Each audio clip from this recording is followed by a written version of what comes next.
Jordan Harbinger here of The Jordan Harbinger Show. Have you ever been shopping downtown, maybe online, picked up a couple counterfeit handbags, maybe some makeup and a fake watch? Maybe you did it on purpose because you wanted to save a couple of bucks. Maybe you got duped by the seller. Either way, what you might not know is that those counterfeits go back to organized crime. Those same networks that are used to smuggle counterfeit goods, they might even be used to smuggle weapons, drugs, or even people. Organized crime is bad for the economy. It's certainly bad for people involved in it and the victims of it. Today, we do a deep dive with investigator Kris Buckner. His job is to bust counterfeiters, find counterfeit goods, lock them up in a warehouse, and prosecute these guys.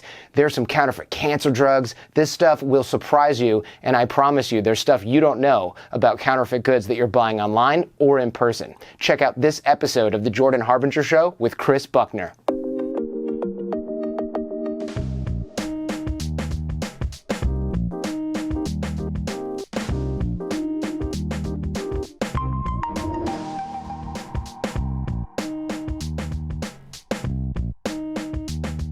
First of all, what kind of counterfeit goods are there? Because I'm looking around and I see handbags, but I also see things like medication, and there's electronics down here that we looked at. I mean, this is a little bit more comprehensive than I thought. I mean, anything and everything is counterfeit, from automobile parts, cancer medication, alcohol, kids' cough syrup. I mean, anything and everything, anything that somebody can fake to make money, they're going to do it.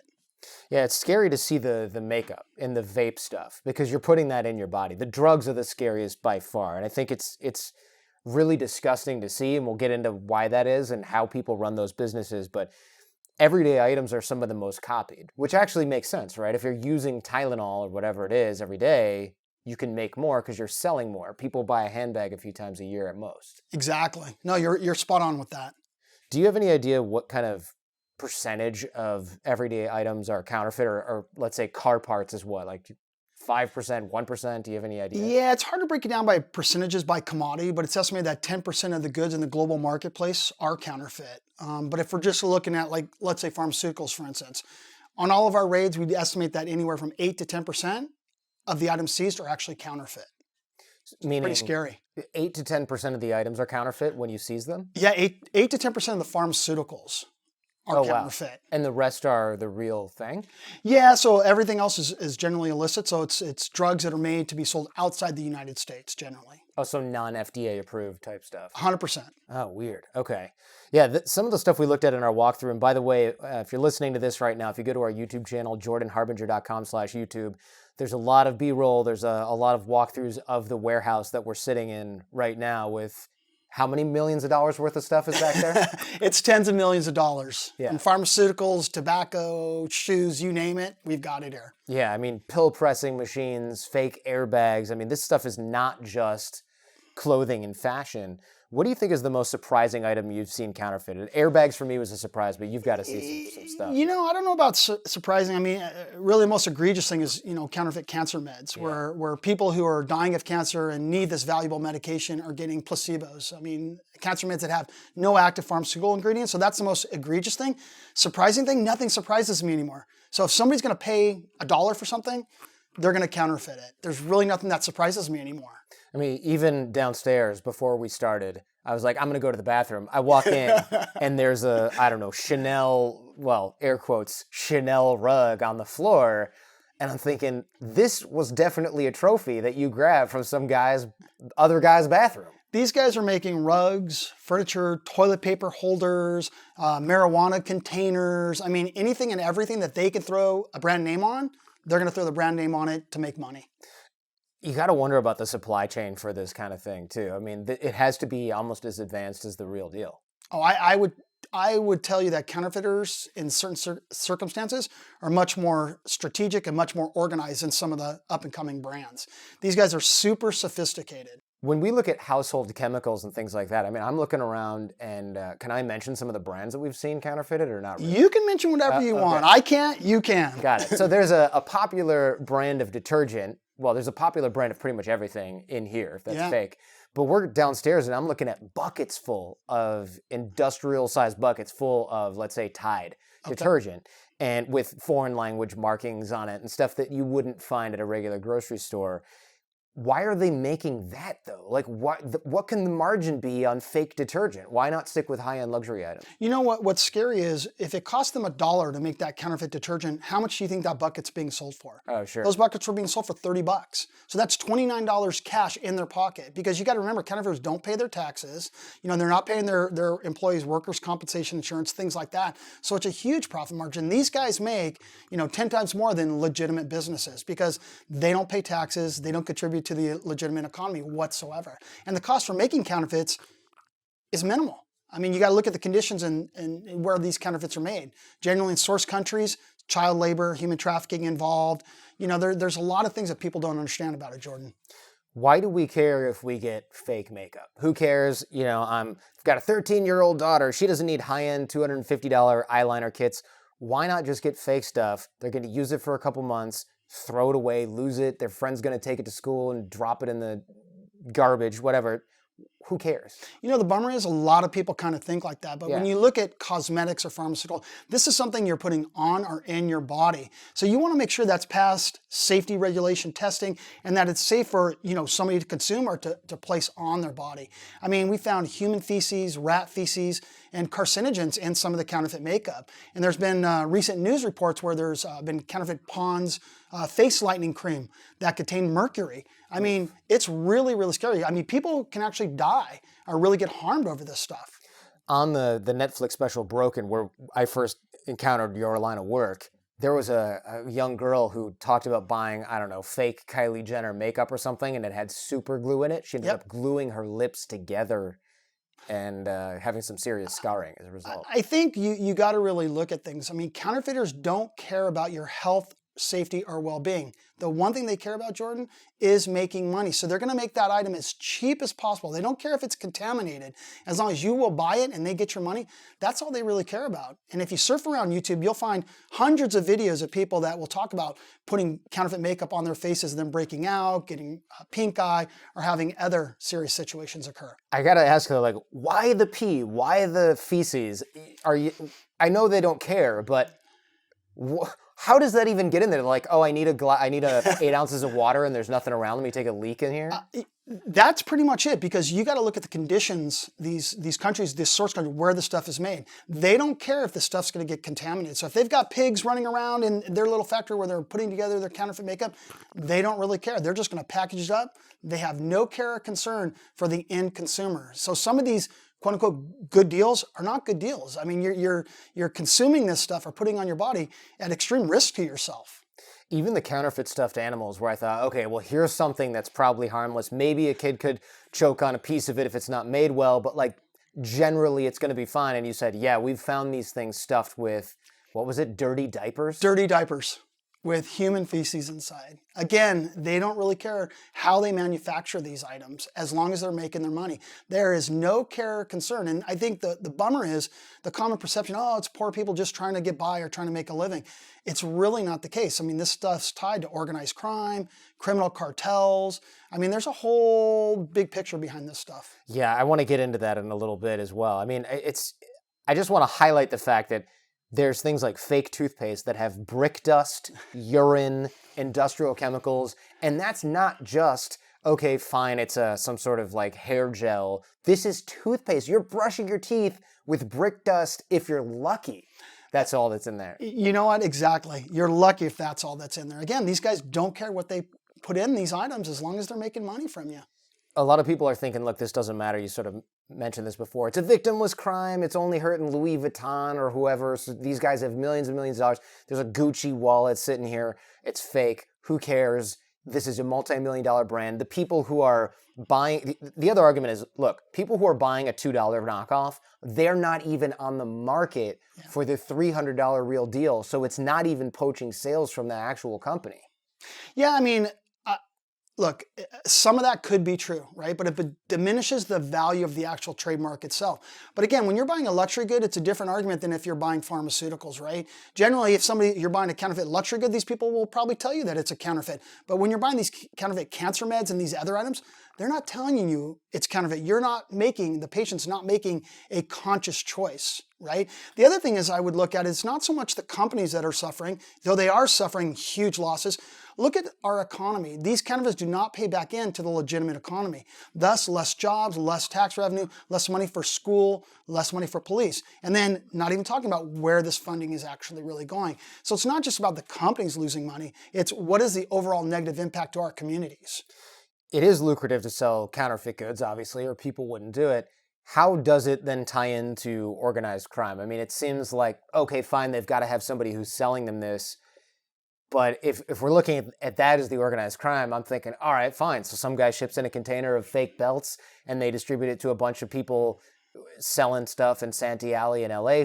Who cares? There's obviously organized crime doesn't just stick to one vertical, I guess.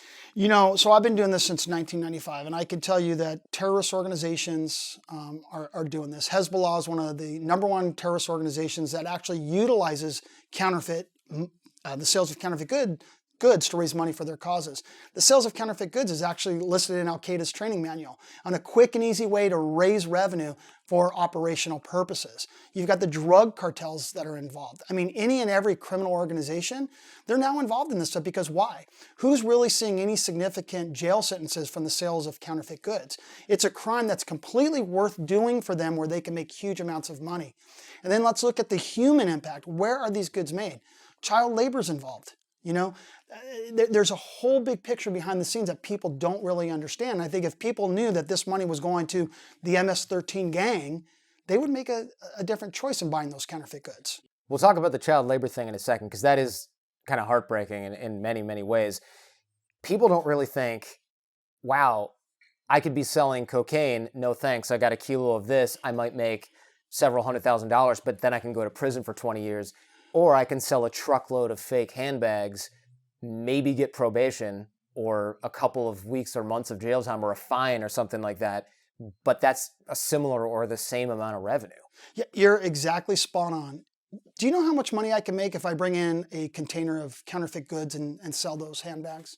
I don't know. How many handbags are in a container? I don't know, thousands. But really? you make about $1 million. After you pay all your guys, you can make $1 million for every container that you bring into the country. And if that person gets caught with that container, if they have no prior criminal history, they're gonna get probation. So again, it's a crime that's worth doing. However, if I sell $1 million worth of cocaine, what's gonna happen to me? Yeah, you're going to the slammer. Yeah, I mean, it's a crime worth doing. It's a smart crime to be involved with, because as we decriminalize all these different crimes, right? Again, who's seen any significant jail time for selling counterfeit goods? Why are the penalties so low? Is it because we, as an electorate, or if we're in Congress, we don't really think about the ramifications of all this, and we just look at the end result, like, hey, it's illegal, you're diluting a trademark, stop doing that?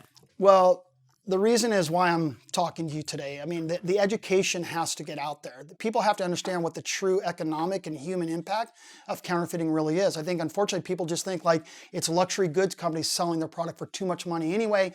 Who really cares? But your same guy that's selling counterfeit luxury goods is selling counterfeit pharmaceuticals, right? Counterfeit automobile parts. So these are criminal organizations that are engaged in this, and we've got to get the education and awareness out there. We've got to protect, I mean, what makes America so great is our economy, right?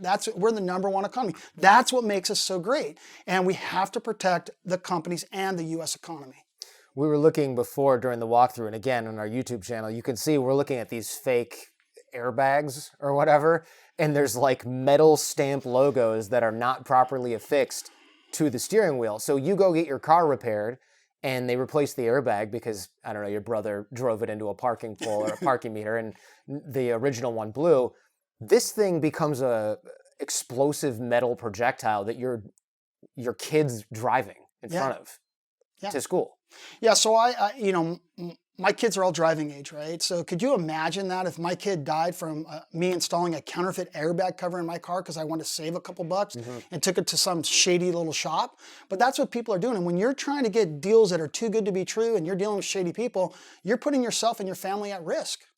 Who even knows that these are fake? Like if I go to the mechanic and I say, hey, I need a replacement airbag, does he even know this is fake? Who knowingly does this? And where do we sort of have the line of ignorance where people just don't have a clue? Well, greedy, shady people know, right? So if I'm an automotive repair shop, I know where to go to get legitimate parts. A lot of these guys will turn a blind eye. They'll say, hey, I'll buy the counterfeits or I'll intermix this stuff. I don't care because I'm going to make a few extra bucks. Who am I really hurting? Unfortunately, greed takes over in this crime. It's all about the money. And the amount of money these guys make, and I've already said it multiple times, is astronomical. You will see law enforcement do seizures where they're pulling $3 million cash out of someone's house. Right? Wow. And that's all the proceeds from counterfeit goods. Whereas the general public thinks, oh, it's poor people just trying to get by, trying to make a living. I mean, they're absolutely wrong. I'm not saying that everybody's making millions. I'm not saying everybody's trying to organize crime. But somewhere down the chain, a criminal organization is involved in that counterfeit item. Somewhere down the chain. Yeah, so the grandma who's selling fake Legos might not be tied to MS-13, but the person who sold her the Legos, or the person who sold the Legos to that distributor, is certainly tied to some big fish down the line. Yeah, or that factory in China that employed those 12-year-old kids, making them work 16 hours a day to produce those Legos, right? Yeah, you don't think about that. Yeah, you don't really look at kind of that big picture and the whole network and the whole supply chain. You got to look at every aspect of the supply chain. I mean, we've had people that are involved in trafficking humans, young ladies from Asia, bringing them here in the U.S., making them work in prostitution and also dealing in counterfeit goods. I mean, and what people don't understand, counterfeit's tied to so many other crimes. We've had crimes involving sales of narcotics, weapons, murder, all these things tied back in to counterfeit goods also. Wow. So that's terrifying. And I think most people are completely ignorant of that. We're just looking at the abuela selling the Gucci belt and we're like, oh, I'm glad to support somebody who's trying to make a living. And I'm getting something I would never buy at the store because I couldn't afford it. So we almost think of it as a win-win, except for, oh, sorry, Louis Vuitton, you're out a few $100, but I was never going to give you my money anyway. I can't afford to. Yeah, I'm hoping by talking with you and getting the word out there that people just kind of really start to understand what the true impact really is. That person selling that stuff may not be that bad person, but who did they buy it from, right? What gang member assisted smuggling that in? So along with smuggling in those counterfeit handbags, they're also smuggling in weapons or drugs into our country, right? It's not just one aspect of counterfeiting. Yeah. So more nefarious, and we mentioned this before, are the fake pharmaceuticals, the fake drugs. This stuff is really, really scary. And we saw some of the end results, some of the component parts when we did our walkthrough earlier. But this isn't just fake Viagra. I think a lot of people are thinking, oh yeah, I've seen those ads, I've gotten that spam. But these are real prescription drugs for things like freaking cancer. I looked at this online, and France 24, said something like 1 out of 5 prescription drugs was fake in their investigation. That seems like way too much, but what do I know? Yeah, it seems a little high to me too, but I mean, it's a huge problem. And so my mom died of cancer, right? My twin boys were probably 3 months old when she died, and she died of cancer. And so it's really egregious to see that people are out there selling counterfeit cancer medication that has no therapeutic value whatsoever for the patient. There's no active pharmaceutical ingredient in there. And these people know that, Jordan. So they're making that conscious choice to put that out there. And the problem is, it's the perfect crime, right? So what happens if I'm getting a counterfeit cancer med, I end up dying? How did I die? Yeah, no one's going to investigate. No one's going to know. The coroner's going to say, no autopsy, died of cancer. So it's a freaking perfect crime for these guys to do. And you're right, it's not just the erectile dysfunction drugs. Let's talk about Xanax and Oxy. And you look at all the recent deaths of very famous people died because these counterfeits were laced with fentanyl. And that's another thing people don't want to talk about. They just think, oh, it's just an overdose. Well, a lot of that is tied to counterfeits, right? Counterfeits laced with fentanyl. I guess they can't even really find the source. I mean, what are you going to do? Say this person died of an overdose? Oh, well, of what? Fentanyl. Great. So he took 17 pills in the last few days, or the last day. Where did he get them? We don't know. He was in New York City. He could have got them 3 hours before he croaked, right? There's no way you can ever trace it. No, I mean, at times law enforcement's been successful getting it back to the source, but I mean, the flow, because the cartels are now involved in this stuff, the flow, it's just continuing to flood in. And unfortunately, it's not just, the common perception is, oh, it's just these drug addicts that are overdosing. It's not just this, folks. There's a story of Carrie Luther's son, Tosh. Really good kid. He had been unable to sleep because he had hives for about a week. He ends up getting a Xanax from a friend, just took a quarter of the tab, and he died because it was counterfeit, it was laced with fentanyl. This was a good kid, not a drug addict, who took a Xanax so he could freaking sleep, Jordan, and he ended up dying. That's really scary, because even personally, I've called friends late at night and gone, hey man, I've got a wicked headache. I just ran out of Tylenol. do you have anything? And I'll go to my neighbor's house or my buddy's house, and he's like, yeah, I've got some Xanax, just take this. And I'm thinking, great, how convenient. Yeah, but Jordan, you got to think about, where did he get that? Yeah, I know. He bought it from a counterfeit, friend. Of right? course it is. Yeah, and so that's something people got to really understand what the potential human impact is. And when you hear Carrie Luther's story about her son, it is just so tragic because it hits so close to home, right? And that could be you, that could be your wife, that could be your friend, right? So people need to stop abusing these things, but also get them from a legitimate pharmacy. If you're going to take these items, get them from a legitimate pharmacy. I think a lot of people are going, look, I don't buy pharmaceuticals off the street, off some woman pushing a cart, just like I don't buy those hot dogs that somebody has outside the Chinese theater in Hollywood. I'm not buying those either, so this isn't going to affect me. But I'm looking at these news reports, and I looked at your white paper. They're finding some of these fake drugs inside pharmacies, especially in the United Kingdom and in Europe. How? Well, it boils back down to the greed, Jordan. It all boils back down to the greed. There was counterfeit cancer medication that got into our legitimate supply chain in the U.S. probably about 5 or 6 years ago. And it was because doctors got a fax blast offering them cheap cancer meds at a very low price, and they ended up buying it and distributing it out to their patients. And they know they shouldn't be doing that. They can only sell pharmaceuticals that are marketed for the U.S. But this was, I think, Turkish or something like that. But they didn't care because they could make more money, and they could bill back the insurance companies more money for these illicit pharmaceuticals. So it's not the pharmacy being duped. The pharmacy just says, screw it, what could go wrong? We're going to sell these and we don't care. Or we don't know. Look, what I would tell you is, unfortunately, there are good people and there are bad people. And those bad people, especially when you're dealing with pharmaceuticals, don't care because they're falling for the greed, Jordan. And that's what's really sad, right? And I'm not trying to make a huge difference between handbags and pharmaceuticals, but pharmaceuticals is at another level. People are depending on these products to get healthy and well. So it takes a really different kind of person to sell counterfeit pharma. Yeah, these are kind of your sociopathic people who are completely okay, essentially murdering somebody who's relying on them for help because they just don't care. Jordan, they don't care because they're putting money in their pocket. They don't care at what cost. As long as they have money in their pocket, they're driving their Mercedes, they're high rolling, posting their photos on Instagram as somebody special. They don't freaking care. Who's making this stuff? Who's not making it? I mean, it's a big problem. I mean, you saw the pill press downstairs. So we have some homegrown presses, and they're pressing a lot of the ED stuff here, kind of Xanax, Oxy, things like that, are homegrown here. But China is a major source country for illicit pharmaceuticals. India is a source country. Turkey. El Salvador has a huge problem with illicit pharmaceuticals, and all that stuff down in El Salvador is, controlled by MS-13 and 18th Street. So gangs that would be selling cocaine, marijuana, other drugs are just saying, what the hell are we doing this for? We already have a smuggling network. Let's run this stuff up north too. You just talked about the hot dog vendor, right, in front of the theater. What's a cop going to do if he's driving by and some lady's got a little cart selling antibiotics and some basic stuff? He's going to keep driving. He's got other things to do. That's right. He's going to keep driving. However, if he sees a hand-to-hand for crack cocaine or meth or ecstasy, he's going to stop, do an arrest. And that's, unfortunately, what these guys capitalize on. These MS-13 gang members know that there is not an emphasis on illicit pharmaceuticals. So they can sit here and they can make these pharmaceuticals, smuggle them into the U.S., and then distribute them throughout the western United States. Yeah, that's really scary. Because if you think, well, I only buy things from certified wherevers, or I only get name brand stuff. What happens when you go to your friend's house and his grandma brought her headache medicine and left it in the cabinet? I mean, we've all done this.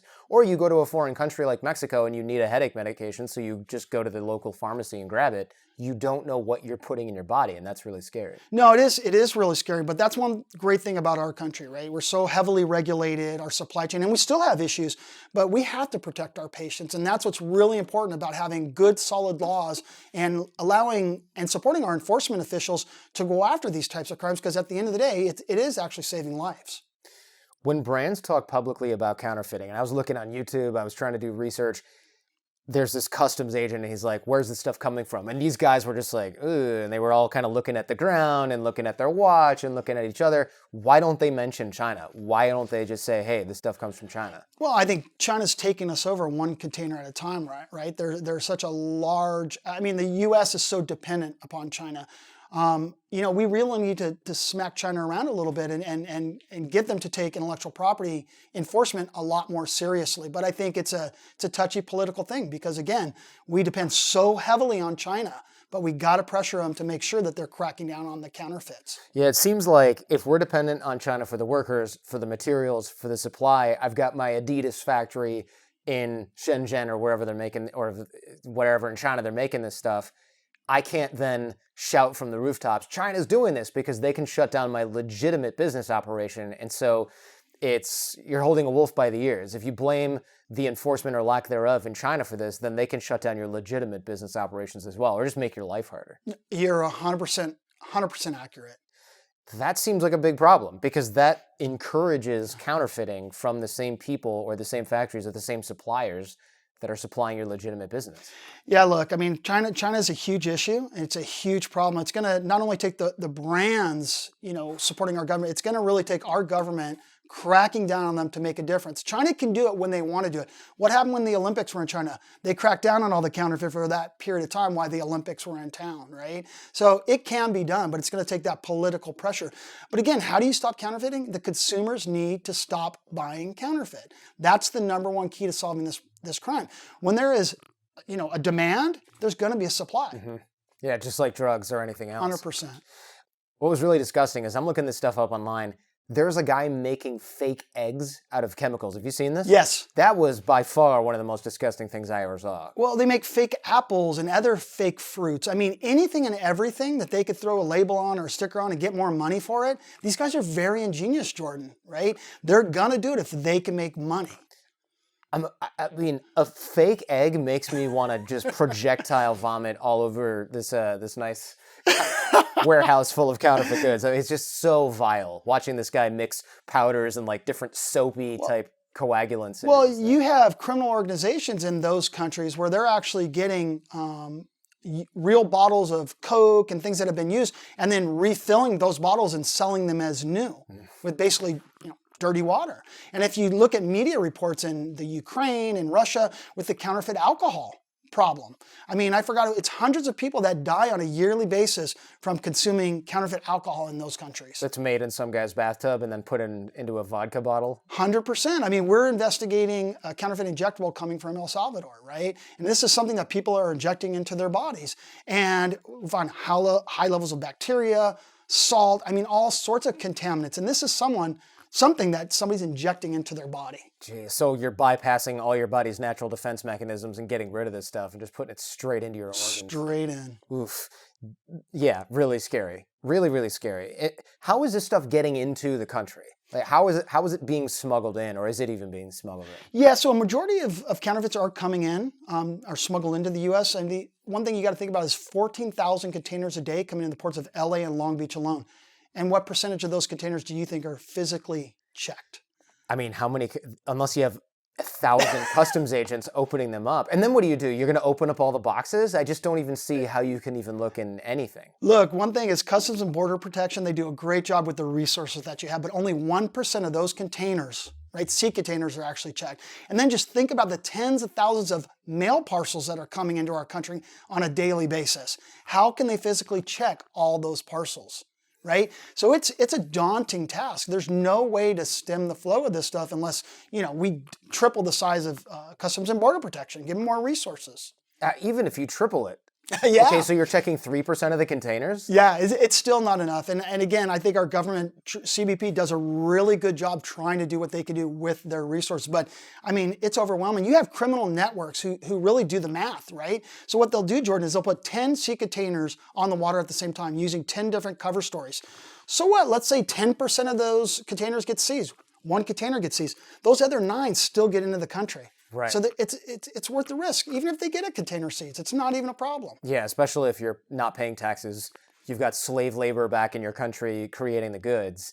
It's just the cost of doing business. This is now a $3 fake Gucci wallet instead of a $2 fake Gucci wallet, and now we've covered the lost container. Yeah, and I think what the problem is, everybody, when you think about counterfeit, you just think about the big brands who are already globally recognized. What about a small upstart brand who's just starting to make their mark in the marketplace, right? Just starting to become popular. If they become a victim of counterfeiting, that brand can be wiped out. I have seen brands wiped out overnight, small brands that can't compete. Jeez, just because they get trending and instead of selling their own goods, it's just all counterfeit? The counterfeiters take over. The counterfeiters, set up, 100 different websites. They do search engine optimization, direct all the internet traffic to these, illicit sites. and thus they kill the legitimate brand. I saw an investigation from one of your homeboys at LAPD, Ishitani, and he was showing that they will send in, let's say, boots. And once you peel off the sole, then there's the counterfeit Timberland sole underneath. And then they just sell you this brand item, this sort of logo stamp. So the counterfeiter will then put that on the shoe after it's already been imported, peel the sole off and throw it in the garbage.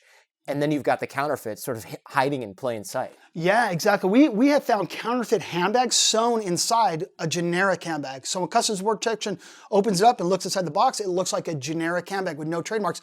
But you cut open that handbag and then the counterfeit handbag is sewn inside. Jordan, this is organized crime. These guys are so sophisticated and organized that they'll take great steps to avoid being detected so they can smuggle their goods into the country successfully. There was a toy that I saw someone disassemble online. And the idea behind the toy was they had ordered some fake, I don't know, Viagra or something from another country. And this toy violin comes, and I guess they'd emailed him instructions, unscrew the back of the violin. So he does. And sure enough, all the pills are inside this violin, and you're just supposed to throw away this electronic plastic toy, which is, environmental costs aside, impossible for someone to detect, because even if they put the violin in an x-ray machine, then what? I mean, you have to put every toy violin that gets mailed to the United States through an x-ray machine. It's never going to happen. Let me ask you, do you think drug cartels are very sophisticated in how they're smuggling in their narcotics into our country? I have no idea. I mean, they have to be. Yeah, exactly. Yeah. Counterfeiters are the exact same way, Jordan. These guys take the same steps to avoid detection by law enforcement that these cartels are doing. Same thing. So they'll secrete these items and things that won't be detected coming in. The only way you're catching those shipments is if you got a snitch, somebody telling you that this shipment's coming in, telling you what to look out for. I want to highlight, though, China is also a victim of this, not just a perpetrator. I think I do a lot of stuff that exposes this in China and that in China, and I want to be really clear. China's suffering as much, I think, as we are, or more, right, from fake drugs, counterfeit stuff. Yes, maybe they're producing this, but it's not like they're only selling it to us. They're selling it to their own people. And who's making it? Chinese kids in these factories in the middle of nowhere. A lot of this stuff is pretty heartbreaking. There was an expose, again, of course, online through my research, where people who couldn't get jobs at, let's say, the legitimate Adidas factory are then going and getting a second-rate, half-paid job also in the middle of nowhere at the fake Adidas, the counterfeiter factory.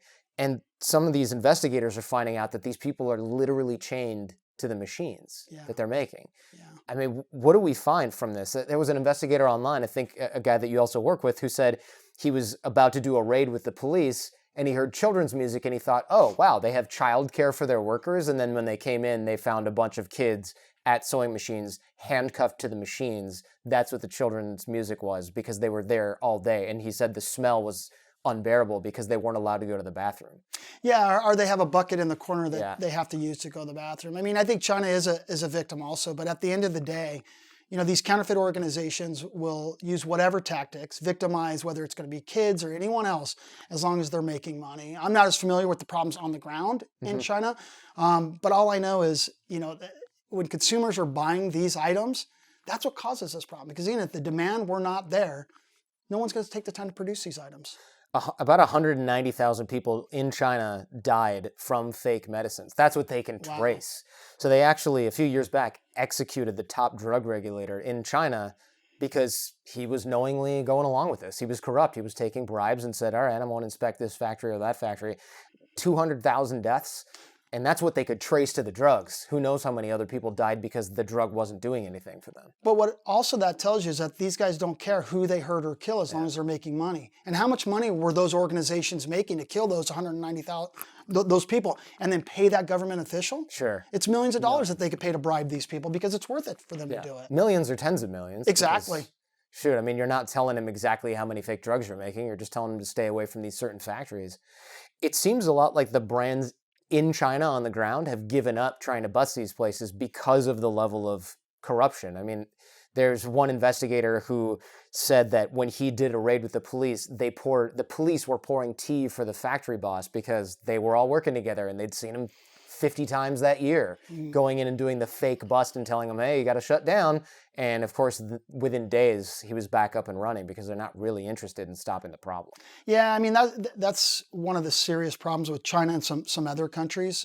You can't keep hitting these guys over and over again and the penalties not be there, right? I'm not saying throw every single counterfeiter in jail for a long period of time, but at the end of the day, some type of deterrent needs to take effect. So if this guy's getting hit once, twice, 3 times, he should be going to jail. He should be serving significant jail time. I mean, there needs to be some type of action taken in those situations. We mentioned cartels before as well. So great, they're not selling cocaine as much, or they're not selling crack as much, or they're not selling heroin as much. Is this in some ways a good thing? Is it less violent because it's not drugs, or is it the same thing, different product?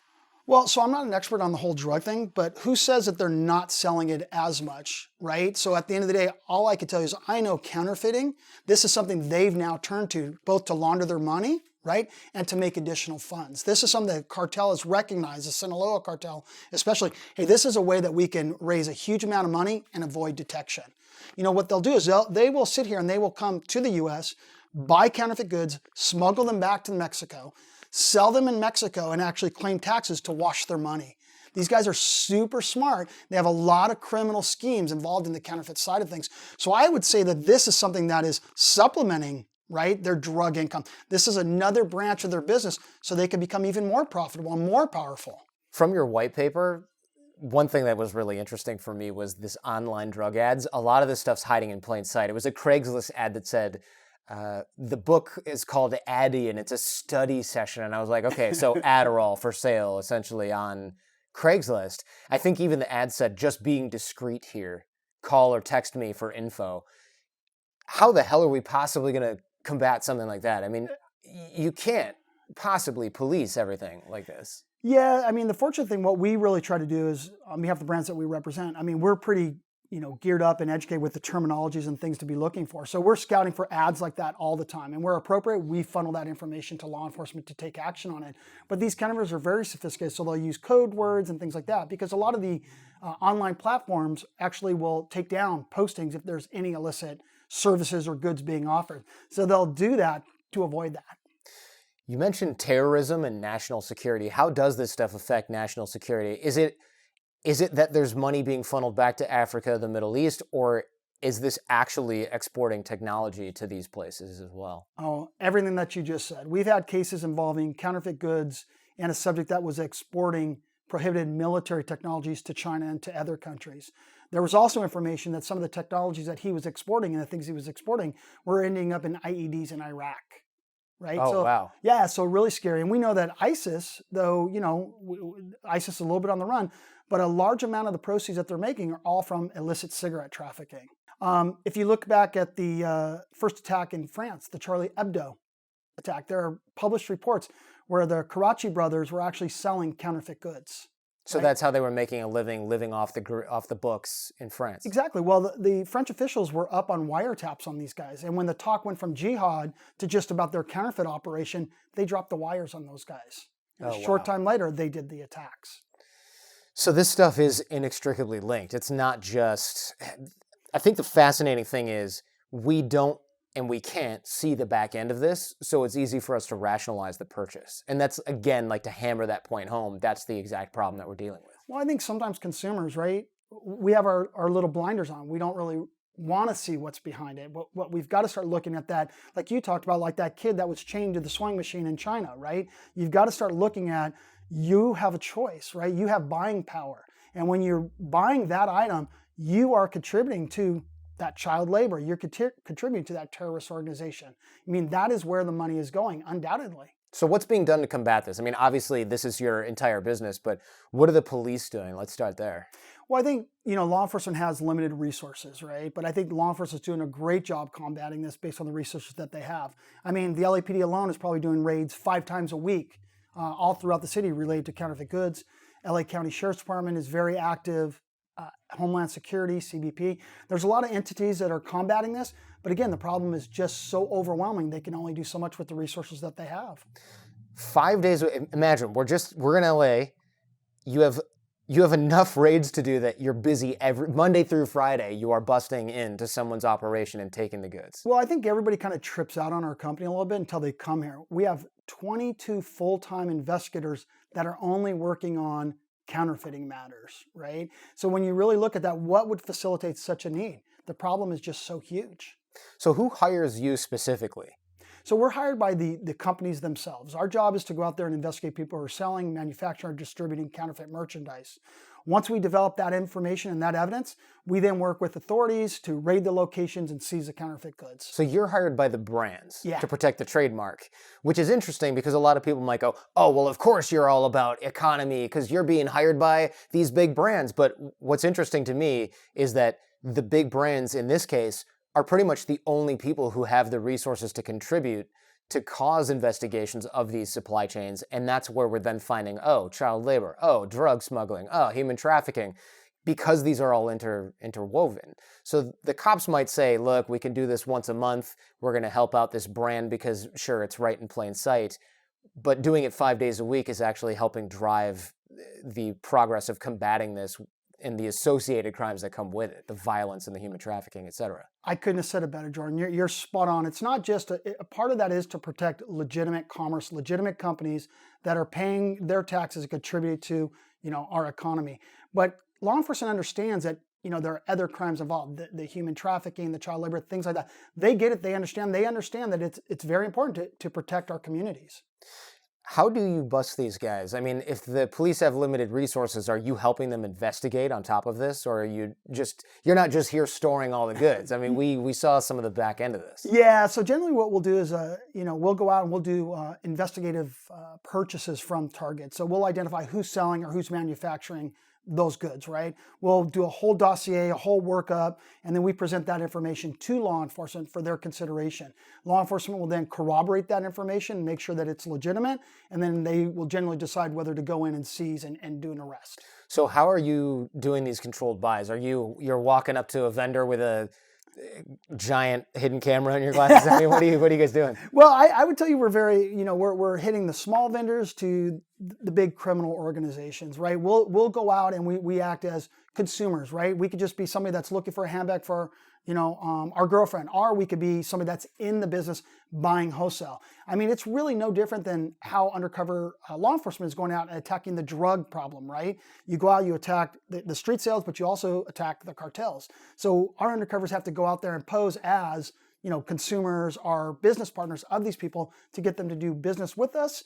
And so we can get that evidence to present to law enforcement. How much am I allowed to say about some of the stuff that we saw downstairs that's still in progress? You could say whatever you want to say. Okay, so downstairs there's a couple of rooms that are set up to look like, I don't know, the office of somebody who's in the business of selling fake pharmaceuticals. Yeah. And so you're online chatting with these people halfway across the world and essentially pretending to be somebody who's going to import a shipment of fake cancer drugs or whatever. Yeah, I don't want to give away too many of our trade secrets here, but you're absolutely right. I mean, we have undercover business locations. We have undercover websites. Our undercovers are backstop with undercover social media. We'll populate online the business directories because, again, we've got to make people feel comfortable doing business with us. And it's been harder today in today's world of the internet, social media, and everything else to really get these guys to believe that we're a fellow bad guy and to do business with us. So we go to all the extremes that the bad guys go to set up our businesses. Well, okay, so you're messing with the business of MS-13, 18th Street Gang, drug cartels, Mexican mafia, Chinese organized crime. You're not a little worried about that at all? I mean, does that not keep you up at night sometimes? Look, I don't worry about it. Am I a little bit concerned, or is it, something that's in the back of my head? Of course it is. But, we believe in treating everybody with respect, whether it's the counterfeiter, the cop, the client, or anyone else. And it's nothing personal. Our job's to go out there and catch them. Their job's to get away with it. Some days we win, some days they win. That's okay. It's nothing personal. And I think by doing business with those guys that way, if they get their good seized, they get arrested, they know it's just a cost of doing business. But when you lie, you disrespect them, that could become a problem. Okay. So the key is just don't be a total a-hole about this whole thing. And look, it's be professional, be ethical, do the right thing, and then you shouldn't have to worry about anything. Interesting. Yeah, I find it, that whole code of honor, so to speak, is very interesting. So there's a famous place in LA called Santee Alley where counterfeit goods are sold. So at times a lot of brand owners are based in New York. So I had brand owners wanting a tour of Santee Alley. So I were walking them through Santee Alley, and guys were coming up, hey, Kris, how are you? Shaking my hand, and how are you? How's the family? How's this? Whatever. The brand owner asked me, well, who's that person? I go, oh, that's, this guy. He was arrested for selling counterfeit before. And they're like, why would you shake his hand? Why would you be nice to him? And I said, it's really important that you maintain the respect of the people that you work with, whether the brand owner or the counterfeiter. We treat everybody the same. And that's the way we want to do business. It's nothing personal. It's just professional. We're doing our job. Yeah, I guess at the end of the day, the person who's selling the stuff here on the ground in LA is maybe connected to, but not the same person as the person chaining up child slaves in China. Good point. I don't think I'd be shaking that dude's hand. Yeah, to be honest with you. It's hard to compartmentalize. 100%. 100%. Yeah, I think that's a problem that China has to solve internally. No matter how effective you guys get here at Investigative Consultants, you're not really going to be on the ground in China anytime soon, I would imagine. No, I mean, I think the U.S. Department of Justice is really trying to educate other countries. Myself and some other government officials from the U.S. are actually traveling down to South America in a month, and we're actually going to be training government officials, teaching them what best practices are here in the U.S., and hopefully they'll model, their intellectual property enforcement programs after what we're doing in the U.S. What do you do with all these seized goods? I mean, there's tens of millions of dollars of goods down there, boxes stacked up like the Indiana Jones warehouse, just millions of dollars of stuff. There's pallets and pallets of, makeup, pills, whatever it is over there. Where does it go? So it just depends, like makeup, pills, pharmaceuticals, all that stuff has to be incinerated. Majority of other counterfeit goods, luxury goods, things like that also have to be destroyed. There have been times where we can actually donate some of the counterfeit goods to organizations like World Vision to be donated to Africa so they can be put to use. That's kind of a relief. I mean, look, I get it, you got to destroy the handbags, but when you're looking at socks, it's just kind of it's a damn shame. Yeah, it was really cool. After Katrina happened, we had multiple containers of counterfeit blankets that we were able to donate to Katrina victims. So when it's possible and when it's feasible, we try to donate that stuff back. But we have to make sure that that stuff doesn't end up back in commerce, but also doesn't pose a health and safety concern to somebody that may consume it or utilize that item. So it's really, really a touchy subject. I'm thinking of these the smallpox blankets from back, hundreds of years ago. I might be cold, but I don't want my baby wrapped up in a blanket that has feces, urine, or industrial chemicals instead of regular dye on it. And my kid's got it in his mouth because he's 5 months old. Like, that stuff is terrifying. You have to test this stuff, you have to donate that stuff, or you have to destroy that stuff. It's such a massive waste. And economics is just a massive externality on the whole system. It's a bummer, but it's something that we're trying to work through. But at the end of the day, counterfeits are dangerous. So a lot of that stuff, it's better off being destroyed so we're not putting the consumers, at greater risk. Is this a situation like the war on drugs where as long as there's demand, the problem can actually be solved? Yeah, unfortunately, I think it's very, very similar, but I'm very hopeful, right? I think doing things and talking to you and sitting down and educating people, maybe we can make a difference. Look, the problem with counterfeiting is never going to go away, right? We just got to get to where it's manageable. For those of you watching us instead of just listening, why do I have a table full of marijuana in front of me right now? Well, people are knocking off strains of weed also. Oh, wow. I mean, you name it, counterfeit vapes, counterfeit weed strains, you name it, people are knocking it off. I figured that the Jack Daniels is real, but the weed is fake. And it's been here for a minute, you can tell. Yeah, you can tell. It's a little bit dry. Yeah, but it's just here for effect? Yeah, it's just here as a prop. What about these car keys? Oh, so these are all undercover cameras. What about this thing? Yeah. No. Yeah. So clock, charger, cube. What is that? Oh, is that like a GoPro? Yeah, it's a cube, so we could control it, and it's wireless, so we sit in the dash of our car or other places. So if you can't physically sit in a car and watch somebody, we could set it in a planter or do something else. Oh, that's awesome. Wall plug, camera. What? Oh, wow. You would never, ever notice that. Yeah, that's what's scary. So like the El Salvador stuff we talked about in our white paper. So again, having all this stuff outfitted in a room so we could capture what's being said and what's being done. Like, so if you do buy meets with people, you sit them down, you have that conversation, you capture everything on video. Wow. Yeah. So again, when you're out there as a UC, right, it's hard to sometimes wear a hidden camera. So if you just have your keys, you attach your keys to this thing and you just record what's going on. You can sit down on the table, record. I can't believe that's a camera. That's absolutely incredible. How much do those things cost? Only like $150. Oh, okay. Yeah, wow. So they're super cheap from China. Yeah. Again, charger, it actually works. So you got a camera here on your iPhone. What's in there? Yeah. That's freaking cool. Thanks so much for your time. You got it. Thank you, Jordan. If you like that, subscribe to the Jordan Harbinger Show in Apple Podcasts or Spotify. And if you want to see a walkthrough with Kris Buckner's warehouse full of tens of millions of dollars in counterfeit goods, click here for that walkthrough bonus. And if you want to hear another interview, Steve Elkins discovered a lost city in the jungle.